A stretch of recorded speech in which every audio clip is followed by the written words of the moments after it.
Un corps retrouvé décapité après une partie de chasse. C'est ainsi que démarre le dernier roman, Dernière chasse, de Jean-Christophe Granger, l'auteur du célèbre Rivière pourpre, était à la librairie Kléber à Strasbourg pour présenter son 14e roman. L'intrigue se déroule non loin d'ici, à Fribourg et en Forêt-Noire, où nous retrouvons Odile Barthélémy et Adna Strebel.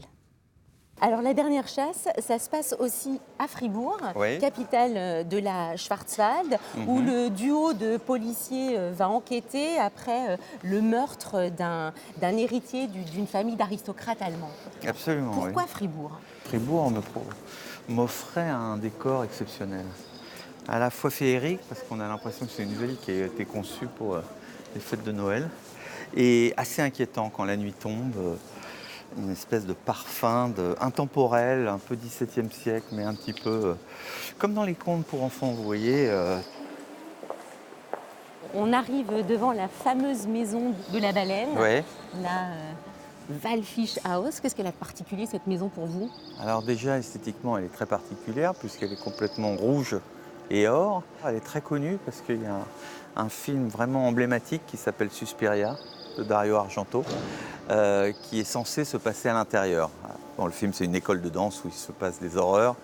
Et pour moi, je tenais beaucoup à ce qu'on fasse référence à cette demeure très très bizarre et très inquiétante.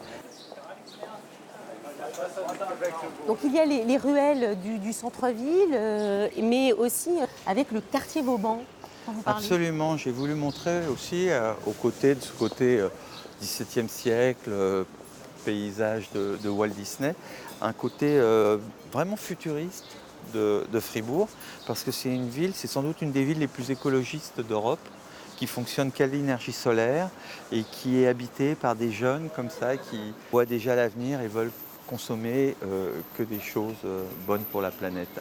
Et si on allait se faire un petit tour en Forêt-Noire au volant d'une Volvo, ça vous Ah dit? bah bien sûr, là il faut continuer la visite.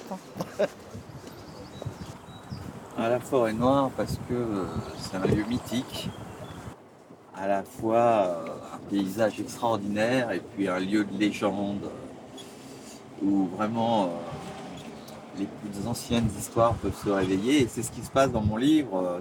Ce qu'on va raconter, c'est des histoires de chasse. Mais au-delà de la chasse, il va se passer des choses au-delà du mal. Après la dernière chasse, vous ne verrez plus la Forêt-Noire de la même manière. Reste pour les âmes sensibles la Schwarzwald-Torte.